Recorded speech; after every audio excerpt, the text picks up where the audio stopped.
아주 못됐다. 너 어떻게 너무 못됐다. 언니한테. 진짜 너나 못됐다. 어서님! 안녕하세요. 안녕하세요. 일로 나오시는 줄 알았어. 영어 잘하세요? little bit. 영어 진짜 연경 선배 진짜 잘해요. I can speak English very well. 캔을 그렇게 꼬을 줄 몰랐네. 캔을 어디서 보냐? 캔도 보네. 얼마나 믿는 그러면 퀴즈. 퀴즈. 하나님께서 낳은 아기가 누구예요? 하나님께서 아기를 낳으셨어요? 언제 나으셨지? 최근 얘기입니까? 몰라요? 이거 뭐 하나님께서 아기를 갓. 낳으셨다고요? 하나님께서 그냥 베이비. 아담을 만든 건 아는데, 그지? 예. 그러면서 영어를 잘한대. 이게 뭔가 영어랑 연결된 게 있어요? 하나님. God, 아닌데. Lord. 하나님. 이거 뭘 못 맞추겠다. 못 baby. 맞추겠다. 정답이 뭐예요? 안 돼. 선생님? 갓난아기. 갓난아기. It's got 난아기. 이게 야, 진짜 전혀 생각 못했다, 진짜. 이 세상의 모든 아기들은 하나님이 낳은 아기죠. 근데 이게 진짜 너무 잘 맞아떨어진다. 진짜. 이거는 어디서 그러면서 진짜 무슨 기발하다. 오늘 수업 요한계시록 42강 새 예루살렘. 새 예루살렘이에요. 새 예루살렘. 요한계시록 21장 9절에서 17절 말씀. 본문 말씀에 집중하도록 합니다. 네. 우리 반 자칭 반장부터 네. 읽어주세요. 7대접을 가지고 양보하겠습니다. 네. 7대접을 가지고 마지막 7재앙을 담은 7천사 중 하나가 나와서 내게 말하여 이르되 이리 오라 내가 신부 곧 어린 양의 아내를 내게 보이리라 하고 성령으로 나를 데리고 크고 높은 산으로 올라가 하나님께로부터 하늘에서 내려오는 거룩한 성 예루살렘을 보이니 하나님의 영광에 있어 그 성의 빛이 지극히 귀한 보석 같고 벽옥과 수정같이 맑더라.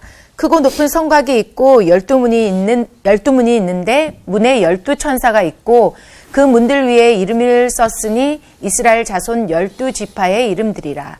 동쪽의 세 문, 북쪽의 세 문, 남쪽의 세 문, 서쪽의 세 문이니 그 성의 성곽에는 12기초석이 있고 그 위에는 어린 양의 12사도의 12이름이 있더라. 내게 말하는 자가 그 성과 그 문들과 성곽을 측량하려고 금 갈대자를 가졌더라.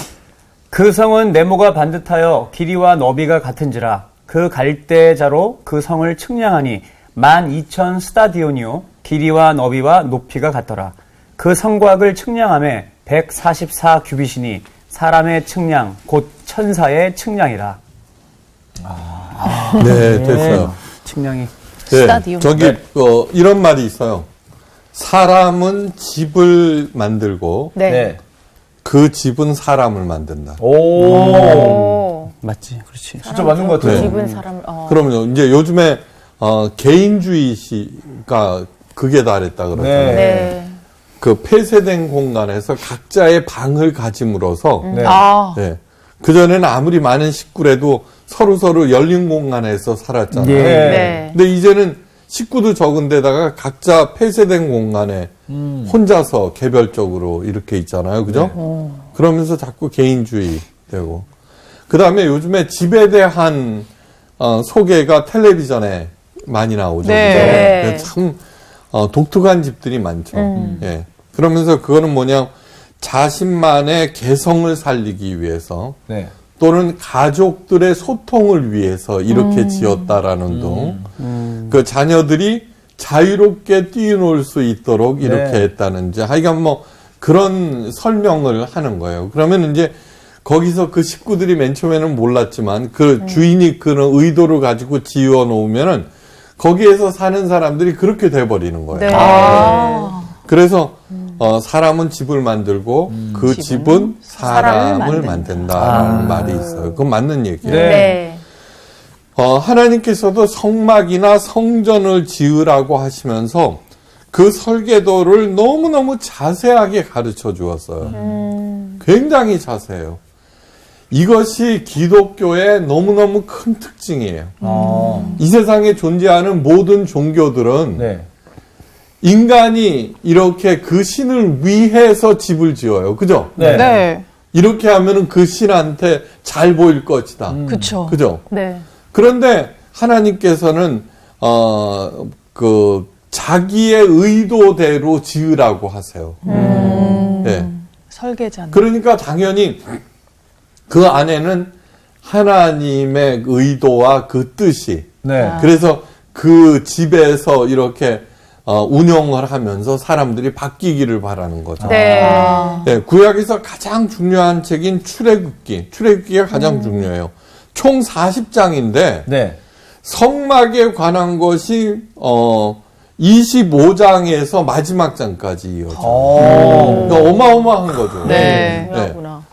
그러니까 총 16장에 네. 이르는 방대한 것인데 예수님의 생애를 기록한 마가복음이 16장이에요. 네. 그러니까 그거보다 긴 거는 와. 성경 말씀에 네. 아무리 성경이 두꺼워도 택도 없죠, 그죠? 그 신문에 비하면은. 네. 그러니까 이 귀중한 지면에 네. 진짜 중요한 거는 길게. 네. 예.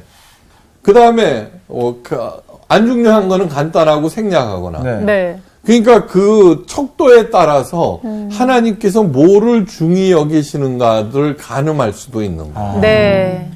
예, 그건 너무 중요한 얘기예요. 네. 그만큼 성막의 구조가 중요하다는 거예요. 예. 그러니까 오늘도 그 새하늘과 새 땅에 창조된 새 예루살렘, 네. 새 예루살렘이 그 크기나 이런 그 구조가 나와 있어요. 그죠? 네. 나와 있잖아요. 네. 뭐 문이 12개라든가. 네, 네. 예. 그러니까 그것은 뭐냐 그러면은 우리가 이제 천국에 들어가서 사는 그 새 예루살렘이 우리가 거기에 살면서도 여전히 하나님의 의도대로 이렇게 살아가게 된다는 그러한 얘기를 하고 있는 거죠. 그죠? 네. 그러니까 하나님께서도 하나님께서 건물을 만들고 그 건물은 또 우리를 다시 만들어 나가는 거죠. 아. 자, 유진 피터슨 얼마 전에 돌아가셨는데 그분이 이런 얘기를 했어요. 하나님은 문제 해결사가 아니라 네. 사람을 만드는 분이다. 오. 네. 그러니까 하나님을 문제 해결사로 생각하면은 어떻게 되냐면 무당 종교가 돼요. 네. 네. 무당 종교가 돼요. 그러니까 한국 기독교가 사람이 될 생각은 안 하고 네. 지 문제, 지 소원 들어달라는 존재로 하나님을 섬길 때 네. 이렇게 개상한 종교가 되어버리는 거죠. 네. 자, 새 하늘과 새 땅에 자리 잡은 새 예루살렘의 구조에 담아놓으신 하나님의 깊은 뜻. 네. 이거는 무슨 얘기냐 그러면 그냥 거기에 산다라고 들어갔다. 뭐 옛날 얘기 있잖아요.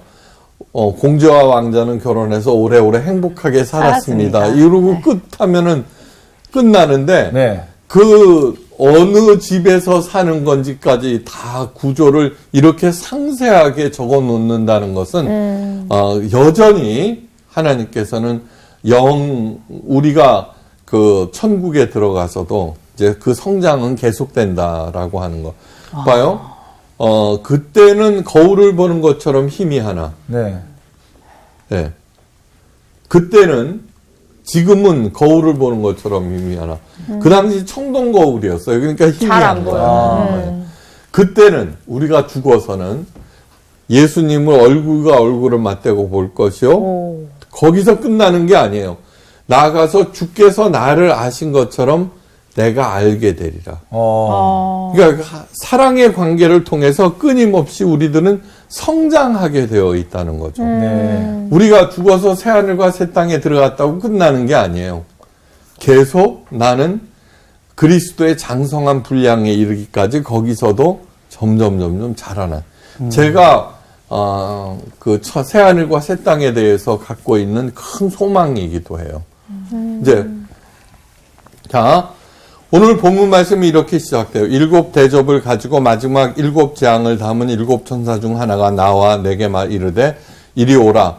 내가 신부 곧 어린 양의 아내를 내게 보이리라. 자, 그동안 성도를 어린 양의 신부라고 불렀는데 이제는 어린 양의 아내라고 부르고 있어요. 아니, 그러니까 이런 것까지 디테일하게 볼 수 있어야 돼요. 결혼식 끝나면은 신부 하다가 뭐라 그래요? 아내라고. 네. 그렇죠. 그러니까 이제 결혼식 끝났다 이거예요. 네. 그런데 결혼식이 어떻게 진행되는지는 딱 생략 했잖아요. 맞아요. 보세요. 언급 없어요. 왕가의 결혼식은 오늘날에도 대대적으로 거행하죠, 그죠? 네. 근데 어린 양의 혼인잔치에 대해서는 언급조차 없어요. 그냥 아내 이래버리고, 예수님도 좀 쑥스러우셨는지.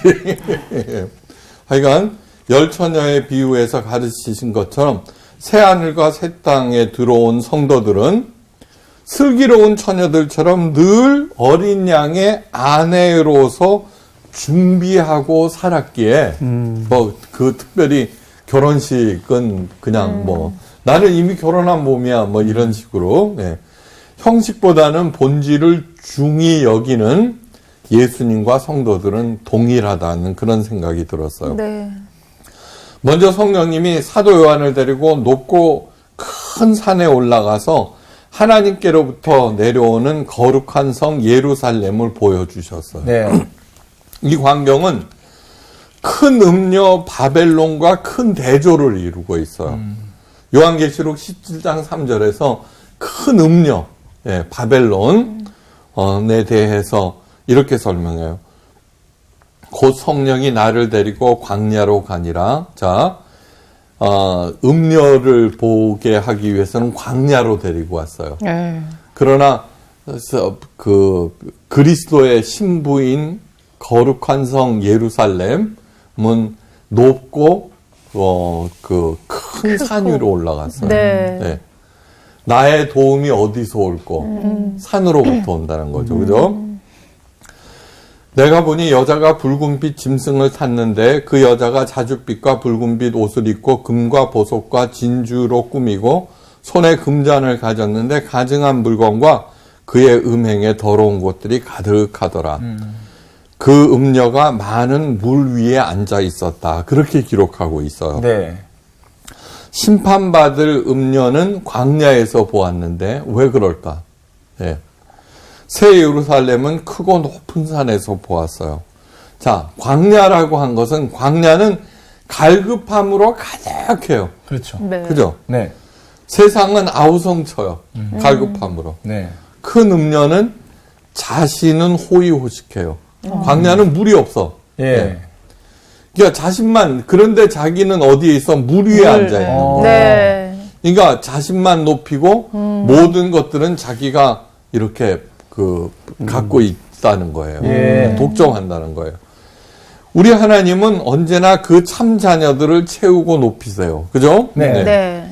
그런데 그 많은 물들을 근데 이 물이라고 하는 것은 두 가지 의미가 있어요. 많은 물은 곧 바다예요. 유대인들에게 바다는 악한 곳을 상징해요. 레비아단 뭐냐 그러면 광야지대가 많은 네. 유대 거기에서는 바다를 무서운 곳, 위험한 곳으로 생각을 해요. 바다는 곧 악한 곳을 상징하는데 큰 음녀는 악을 깔고 앉아 있다는 그런 뜻도 있어요. 어린 양의 아내 새 예루살렘은 하나님으로부터 내려와요. 그죠? 네. 근데 큰 음녀는 화려한 옷과 온갖 보석으로 치장해요. 그런데 새 예루살렘은 어떻게 돼요? 하얀 세마포 깔끔하게 입었어요. 그죠? 네. 그리고 단장한 것은 보석이 아니라 하나님의 영광으로 단장했어요. 네. 야, 이거 좋아. 하나님의 영광이 있어 그 성의 빛이 지극히 귀한 보석과 같고 백옥과 수정처럼 맑더라.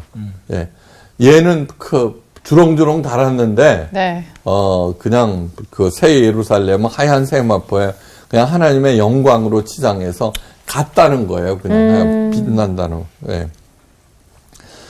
바벨론은 요란하고 가증스럽고 더러워요. 그죠?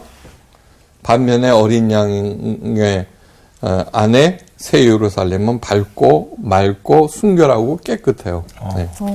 여러분들은 어느 것 택하시겠어요? 당연히. 당연히 새 예루살렘이라고 네. 말을 하겠지만 네. 사실 있잖아요. 그건 말로만 해요. 그런가요? 실제 삶에서도 네. 그러고 있는가를 성찰하셔야 돼요. 네. 맞습니다. 항상 생각하셔야 돼요. 네. 예. 유혹의 욕심을 따라 썩어져가는 구습을 따르는 사람들이 많아요. 예. 저는 우리 교회에서 가장 고맙게 생각하는 건 명품 자랑을 안 한다는 거예요. 어디 가서든지 명품 자랑하잖아요. 우리 교회는 그런 사람이 정말 하나도 없어요. 저희도 명품이 없어가지고. 성서학당에도 없네요. 없어요, 없어요. 그래서 제가 맨날 25,000원짜리 메이드 인 차이나 구두 3켤레로 지금 10년째 신고 있거든요. 근데 얼마 전에 한 켤레가 그냥 굽이 나가버렸어요. 돌아가셨구나. 네. 돌아가셨어. 그래서 지금 한 켤레를 더 살까 말까 고민하는 중에 있는데. 어쩐지 표정이 고민이 좀 있으셨어요. 고민이 많더라고. 되게 신발이야. 네. 그러니까 다시 말해서 내 심령이 새롭게 되어서 의와 진리의 거룩함으로 재창조된 새 사람을 실제로 언제나 입으셔야 해요. 언제나. 네. 예.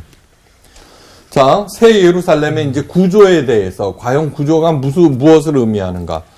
크고 높은 성곽이 있고 12문이 있는데 문에는 12천사가 있고 그 문들 위에는 이름을 썼으니 이스라엘 자손 12지파의 이름이라. 네. 크고 높은 성곽의 기능은 두 가지예요. 첫째는 구별. 성과 안과 밖이에요. 네. 그 다음에 성내 사람들을 보호하는 예. 구별과 보호예요. 예. 네. 그러니까 우리도 어떻게 돼요? 거룩할 성자가 뭐예요? 구별한다는 거예요. 거룩하다는. 그러니까 구별되어서 성내로 들어가야 돼요. 물론 사탄과 그 세력들은 척결되었지만 네. 새 예루살렘에도 성곽이 있다는 거예요. 그건 뭐냐 그러면 과거와 네. 악으로부터 구별된 세계를 살아야 된다는 거예요. 네. 자, 여전히 영은 살아 있어요. 네. 그죠? 그 영은 자유로워요. 그죠? 네. 그러니까 잘못 생각할 수도 있다는 거예요. 잘못 생각할 수도 있다는 거예요.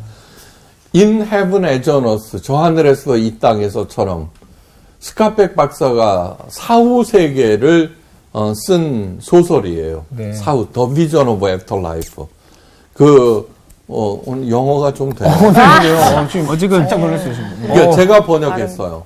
진짜요? 그런데 그 책은 읽고 나서 저는 죽음의 문제를 싹 해결했어요. 거기에서 사람이 죽고 난 다음에 예. 하나님께서 그 사람을 어떻게 훈련시켜서 완성에 이르게 하는 그 과정을 보여주는데 이거는 뭐냐 그러면 스베덴 볼이라고 하는 천재가 있어요. 그건 다음 시간에 얘기하겠어요. 예. 18세기 사람인데 그가 연구한 뇌가 오늘날에 증명이 돼요. 천재요, 다방면에. 이 사람이 53살에 네. 영계를 들락거려요. 2년 동안. 그러고 난 다음에 모든 책들을 접고 영계에 대해서만 써요. 그냥 많은 사람들에게 영향을 줬어요. 예. 실제로 가보지는 않았지만 그거를 중심으로 해서 일어나는. 근데 거기에서 뭐냐 그러면 영임으로 비록 육체를 벗은 영이지만 어떻게 되느냐 그러면 비옥에 빠지기도 하고 그래요. 왜 그러냐 그러면은 그래서 지옥으로 가는 거예요. 네.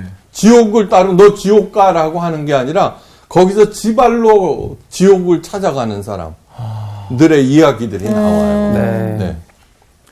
하여간 그 새 예루살렘 사후에도 그런 분리와 보호가 꼭 필요하다는 거예요. 네. 12대문이 있는데 이 문들은 천사들에 의해서 지켜져서 그 어떤 악한 것도 침범할 수 없게 돼요. 그죠? 그런데 이 문들은 모두 이스라엘의 12지파를 상징해요. 이스라엘의 12지파는 하나님의 선택이에요. 아. 예. 이 예루살렘 성에는 이거예요. 선택, 분리, 그 다음에 보호, 인도. 예. 그런 것들이 작용을 해요. 네. 전부 다 뭐예요? 악으로부터 오. 예, 구별해내는 거예요. 그런 사람들만이 이 문을 통과할 수 있어요. 이 성곽을 바치고 있는 12개의 기초석이 있는데 그 기초석에는 12 제자들의 이름이 적혀 있어요. 대단하죠. 네. 네. 그러니까 다시 말해서 뭐냐 그러면 그 문들은 바로 그 교회, 네, 신약교회가 떠받치고 있다라고 하는 것을 얘기하고 있어요.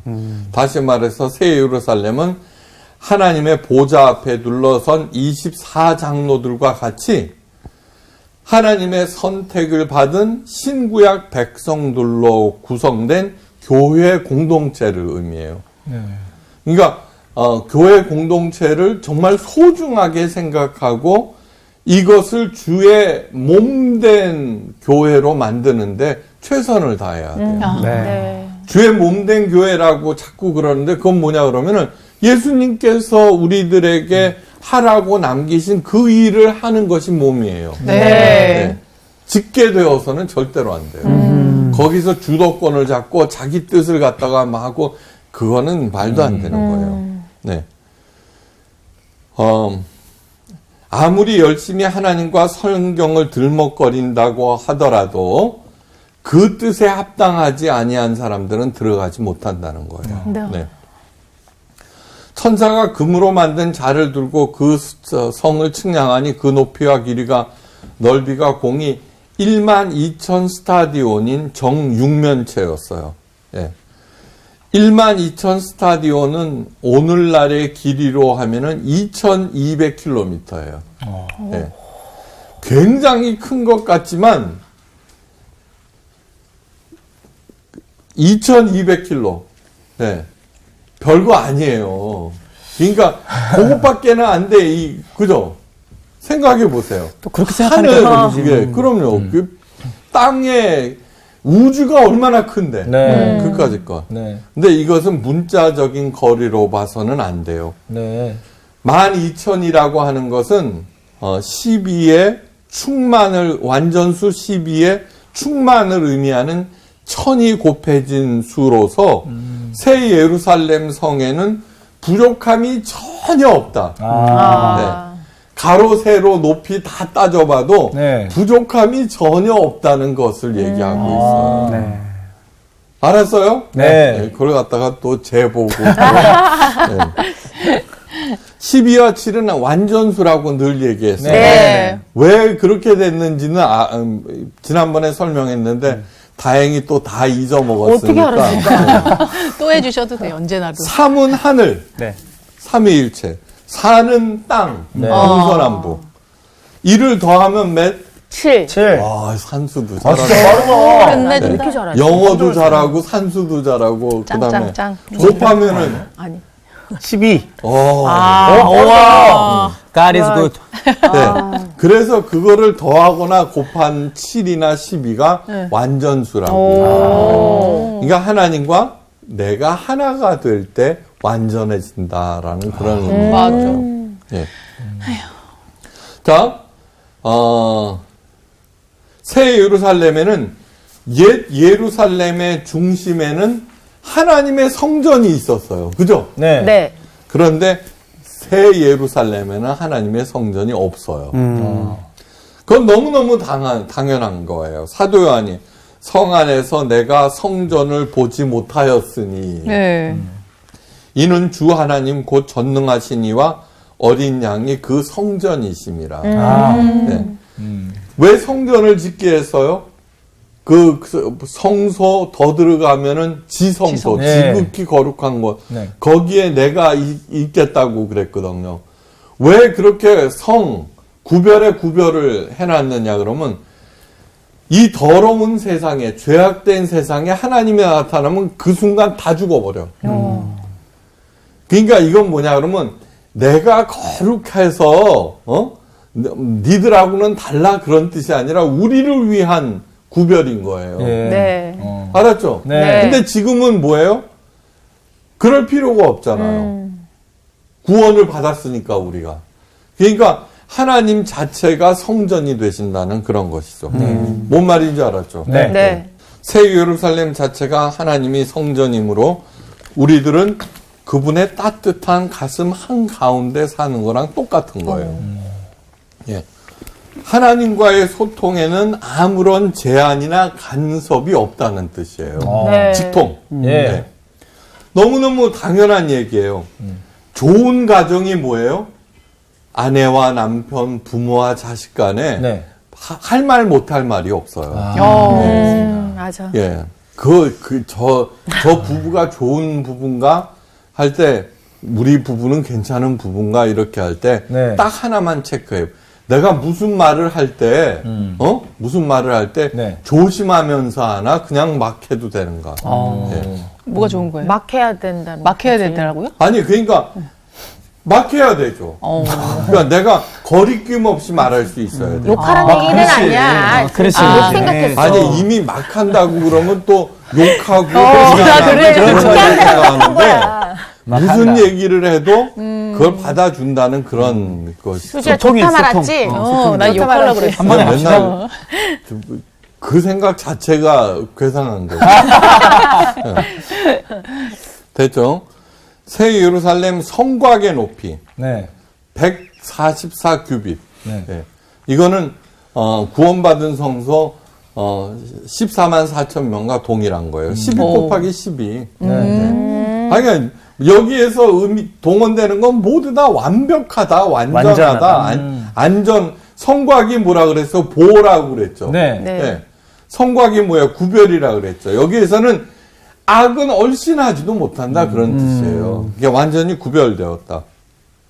예. 이 성곽을 바치고 있는 12기초석에 장식된 보석 목록이 열거되었는데 각 보석이 상징하는 바는 별로 중요하지 않아요. 하여간 이 얘기는 뭐냐 그러면은 보석들 소중한 거야. 그치? 비싼 네. 거.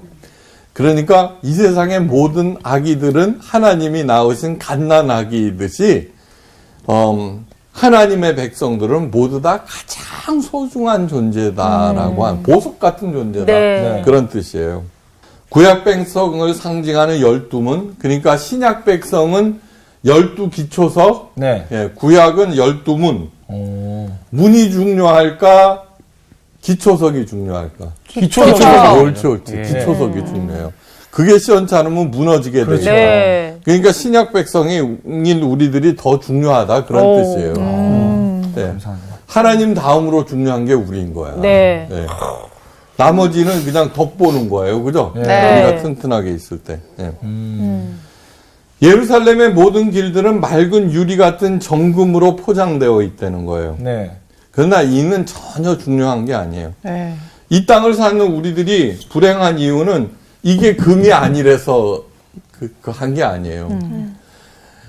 그 특정 프로를 얘기해서 죄송한데 나는 자연인이다. 네. 네. 그 사람들 제일 가난하게 살아. 그쵸. 근데 얼마나 그게 제일 부자야. 그 관심이 많은지 네. 채널 돌리면은 그 나는 자연인이다라는 프로가 엄청나게 많이 나와요. 네. 많이 희망사적으로. 그래, 맞아. 재방송 그만큼 많이 인기가 하고. 있다는 그렇죠, 거죠. 그만. 그러니까 그것이 현대인들에게 던지는 그 메시지는 뭐냐 그러면 네. 이게 금이 아니라서 우리가 불행한 게 아닙니다. 맞아. 맞아. 깨달으십시오라는 네. 네. 것을. 예. 그러니까 모든 사람들이 하나님을 경외하지 아니하고 각자의 소견대로 욕심대로 살 때 네. 아무리 아름다운 세상도 갈급함이 심한 광야가 된다는 거예요. 그 위에 음녀 바벨론이 다 장악하고 있다는 거예요. 새 예루살렘 성에는 해와 달이 당연히 필요 없어요. 그죠? 왜요? 하나님 자체가 빛이니까. 네. 네. 사람들은 어두움을 싫어해요. 예? 어두움은 육적인 어두움과 영적 어두움이에요. 네. 가난, 질병, 장애 등은 육적 어두움이에요. 네. 예. 근데 진짜로 무서운 것은 영적 어두움이에요. 맞아요. 새 예루살렘에는 해와 달이 없고 하나님의 영광만이 가득하다는 것은 해와 달은 육적인 밝음을 줄 뿐이에요. 네. 근데 하나님은 영적인 밝음까지도 준다는 것을 의미하고 네. 있어요. 예, 헬런 켈러가 이렇게 고백했어요. 나는 하나님으로부터 버림받은 것 같은 깊은 절망에 빠져 있었다. 왜 안 그렇겠어요? 네. 눈 멀고 귀 멀고 벙어리에. 네. 그러니까 그렇게 완전히 차단된 자기 안에 깜깜한 어둠에 갇혀있던 헬런 켈러를 빛으로 인도한 설리반 선생은 정말로 위대한 거예요. 네. 예. 그러니까 깜깜하니까 누가 다가오면은 무조건 hal키고 소리 지르고 막 그렇게 하는 거예요. 근데 설리반 선생도 버림받은 아이였어요. 네. 그런데 그 어떤 나이 많은 그 병원 간호사가 정성으로 키웠어요. 그러고 나서는 헬런 켈러의 가정교사가 된 거예요. 그래 그런 헬런 켈러를 갖다가 데려다가 난로에다가 띄고 막 이럴 거 아니에요. 그럼 파이어라고 막 써준 거예요. 네, 그러면 막 미친 듯이 이러자. 그러다 오늘 더운 날 시원한 수도에다가 손을 대니까 가만히 있을 거 아니에요. 네, 시원하니까. 거기다가 워터라고 써준 거예요. 그러자 헬런 켈러가 처음으로 지금 이 사람이 나한테 손바닥에다 뭐라고 했던 것들은 어떤 표시구나 하는 걸 처음 깨달아요. 네, 처음 깨달아요. 얼마나 많은 인내가 필요했는지 생각해 보세요. 맞아. 인내와 대단하다. 서로가 진짜. 대단하다. 그러고서는 손바닥에 써놓은 글씨를 배우기 시작한 거예요. 그런 헬런 켈러가 하는 거예요. 왜 꿈도 희망도 없는 절망 상태의 장애인으로 살아야 하는지 몰랐습니다. 때론 하나님을 원망하고 저주했습니다. 그러던 중 수배된 보리의 영계 탐험기를 읽고 더 이상 외롭지도 슬프지도 않았습니다. 그를 통하여서 천국의 실체를 알게 되었고 천국에 가면 더 이상 장애인이 아닌 것도 알았습니다. 영원히 사는 것도 알았습니다. 이제는 죽는 것이 전혀 두렵지 않게 되었습니다. 설리반 선생님을 통해서 세상과 소통하는 방법을 배웠지만 여전히 깊은 절망 상태에 빠졌다가 그 영계 일기라는 책을 읽고 네. 막연했던 천국의 실체가 너무나 선명하게 다가와서 구체적으로 이제 하게 돼. 그래서 완전히 달라졌어요. 그때부터 열심히 욕심과 집착이 없어지고 고난은 더 이상 고통스럽지 않게 돼요. 네. 무엇보다도 자신이 무엇을 해야 하는지 인생의 목적이 확실하게 되었어요. 그 열심히 공부하고 박사가 되어서 수많은 사람들에게 꿈을 주는 그런 위대한 인물이 되었어요. 네. 죽음에 대한 분명한 이해가 없으면은 죽음은 언제나 두려움과 불안이에요. 그죠? 네. 가장 무서운 것이 돼요. 네. 사탄은 그걸 너무너무 잘하니까 그 죽음으로 사람들을 유혹하고 너 그러다가 죽어, 너 그러다 끝나. 네. 자기 휘하로 만드는 거예요.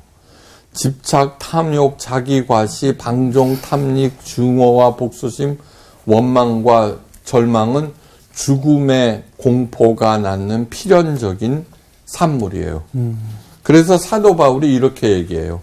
만일 그리스도 안에서 우리가 바라는 것이 이생뿐이면은 모든 사랑 가운데서 우리가 불행한 자니라. 네. 맞아. 눈에 보이는 세상이 끝이라면은 맞아요. 저 절대 목사 안 돼요. 맞아요. 끝인데 뭐. 내 맘대로 살지. 안 그래요? 맞네. 치졸하고 구차한 삶에 대한 처방은 부활의 확신 외에는 없어요. 네. 어두움에 갇힌 헬런 켈러에게 예수님의 빛을 보여준 스웨덴 보리에 대해서 좀 아셔야 돼요. 네. 1688년 스웨덴의 목사 둘째 아들로 태어나요. 그래서 스웨덴이라고 그래요. 스웨덴. 네. 보리는 목사 아들이에요. 네. 저도 목사 아들이에요. 네. 네. 아이작 뉴턴과 알버트 아인슈타인과 더불어서 서양의 3대 천재로 불려요. 대단한 거예요. 아인슈타인보다 200년 전에 이미 상대성 이론에 대한 논문을 썼고 그의 뇌의 연구는 오늘날에야 입증이 될 정도로 탁월한 과학자였어요. 근데 그런 그에게 일대 사건이 일어나요. 53세 때. 예. 제가 53세 때 성서학당을 시작해요. 예. 런던에서, 런던에 있는데 진리의 계시자로부터 죽음을 받게 되고, 네. 그리고 하여간 꿈인지 어딘지 자꾸 천상을 여행하게 돼요. 그 사건 이후 그의 책상에 층층이 쌓여있던 과학서적들은 모두 치워지고 오직 성경 한 권만 딱 놓여있게 되었어요. 사람들이 만류했어요. 예. 그런데 스웨덴보리는 이런 얘기예요. 나와 같은 과학자들은 얼마든지 있을 수 있지만 그러나 내가 받은 소명은 내가 아니면 아무도 할 수 없습니다. 예. 그래서 27년간 그는 열심히 영계에 대해서 썼어요. 예.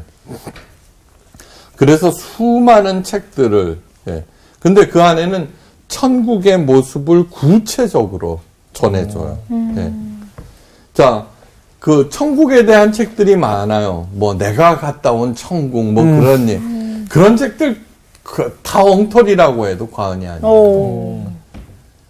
뭐 금으로 되어 있고 어쩌고 아까 얘기했잖아요. 이게 금이 아니래서 저기 불행한 게 아니라고. 네. 차라리 금이 아닌 게 더 나아요. 이게 좋잖아요, 이거. 좋잖아요. 이렇게 아니면 또 상관없고. 그치. 예, 그런 책들을 이렇게 읽어보면은 여러분 보세요. 음녀 바벨론처럼 온갖 치장을 하고 부를 쌓는 일을 하면서 네. 예수 잘 믿어서 그렇다고 얘기하는 사람들. 그러니까 그거 아무리 보석으로 치장돼 있어도 그것이 무가치하다는 것을 아는 사람만이 네. 제대로 천국의 실체를 아는 거예요. 네. 무슨 뜻인지 알아요? 네. 예수님과 더불어 왕노릇하리라. 맨날 억눌리고 을로 살아가면서 예수님과 더불어 갑질하리라는 차원에서 그 천년 왕국을 얘기하면은 그거는 아닌 거예요. 무슨 뜻인지 알겠어요? 네. 진실함을 알 때 그런 유의 천국에 대한 얘기는 하지를 않아요. 그 핵심 한마디로 새 예루살렘은 연약하고 미숙하고 어리석은 내가 하나님의 손길에 의해서 완성되는 것이에요. 네. 주님과 얼굴과 얼굴을 맞대고 보고 드디어는 주께서 나를 하신 것처럼 네. 내가 성장하는 것. 예. 그러니까 오늘 내용을 통해서 네. 우리가 어떤 준비를 하면서 살아야 하는지 그걸 갖다가 알려주는 것이에요. 네, 네. 네. 그리고 그것이 뭐냐 그러면 다음 시간에도 얘기하겠지만 하나님의 자녀가 되는 것은 네. 이 세상에서 억울하게 살다가 그 하늘나라에서 보상받으라는 게 아니에요. 네. 참 자녀가 되는 순간 하나님의 것은 모두 내 것이 되어요. 네. 네. 그러니까 여기에서도 잘 먹고 잘 살다가 이 길이 천국에까지 이르게 되는 거예요. 물론 고난과 역경이 있을 수 있어요. 얼마든지. 네. 그러나 그것을 능히 이긴다고 그랬어요. 네. 능히. 예. 괜히 그 갑질로서의 왕노릇 그런 것들 있죠. 네. 예, 천박한 상업주의에 물든 그 가짜 크리스찬에서 벗어나시기를 주의 이름으로 축원해요. 이상 마칩니다. 감사합니다. 안녕하세요.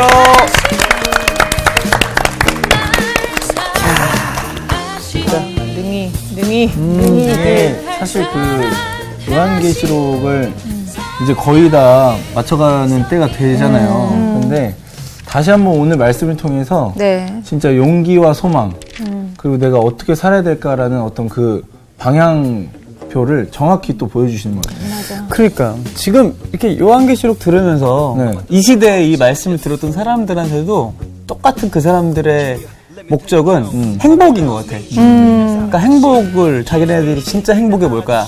행복을 찾아서 가는 길에 이런 하나님의 계시를 막 받길 원하고 하는 거지. 근데 오늘 이렇게 말씀 들으면서 진짜 행복은 눈에 보여지고 손에 잡히는 게 아니에요. 그걸 다시 한번 깨닫게 되는 것 같아요. 맞아요. 그리고 뭐 천국이 딴 게 아니라 내가 지금 살아가고 있는 이 땅에서부터 그 천국의 삶을 사는 게 중요한 것 같아요. 그렇죠. 그럼요. 여기는 정말 지긋지긋한데 천국에서 행복을 누리려가 아니라 정말 이곳에서부터 천국의 삶을 살아가야겠다라는 생각을 다시 한번 느낄 수 있어요. 이미 근데 제가 볼 땐 우리 윤종 씨는 잘 살고 있는 것 같아요. 그래요? 행복해 네. 보여요. 고마워요. 왜? 고마워요. 어차피 알고 계세요. 아니 되게 지금 천국에 사는 것 같은 느낌이에요. 이번 주 퀴즈입니다. 누가복음에서 예수님이 마귀에게 받으신 세 번째 시험은 무엇일까요? 1번 성전 꼭대기에서 뛰어내리라. 2번 마귀에게 엎드려 절하라. 3번 돌을 떡이 되게 하라. 정답을 아시는 분은 CBS 성서학당 홈페이지에 정답을 올려주시거나 우편으로 보내주시면 됩니다. 선정되신 분들에게는 대한성서공회에서 성경 통독을 위한 최고의 자습서 성경 2.0, 세상을 바꾸는 복음 매거진 크리스채너티 투데이 1년 정기 구독권, 성서학당 선생님들의 저서 중 하나를 드립니다.